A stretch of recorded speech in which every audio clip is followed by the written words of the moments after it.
Today, I'll be showing you how to unlock any phone from any carrier through a simple and free method. This will work for any brand, including Samsung, iPhone, LG, Motorola, Huawei, or any other. If you happen to have a carrier app installed on your phone, unlocking it will be even easier. After following the steps in this video, you won't need an unlock code. Instead, you'll simply wait for a message in the carrier app indicating that your phone has been unlocked. For iPhone users, just connect your device to Wi-Fi, and the unlock should activate. Before we begin, I'd like to mention a small disclaimer. The tool I'm about to show you is 100% legal, safe, and free. This tool will also help you get your phone unlocked, regardless of whether it's currently under an active contract with your service provider. By the way, please be very careful with the spam comments left on this video. They are all from bots representing people who offer this service for a fee.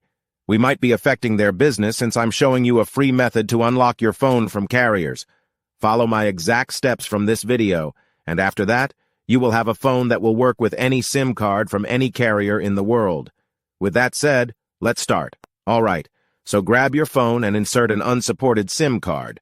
That means a SIM card from a carrier other than your original one. After powering up your phone, you'll receive a message asking for an unlock code. Once you enter the code, your phone will be fully unlocked and ready to use with any carrier. Here's the best part. You can unlock your phone for free on this website. Just follow the instructions here, and you'll unlock your phone for free using a simple method. Thanks so much for watching this video. See you in the next one.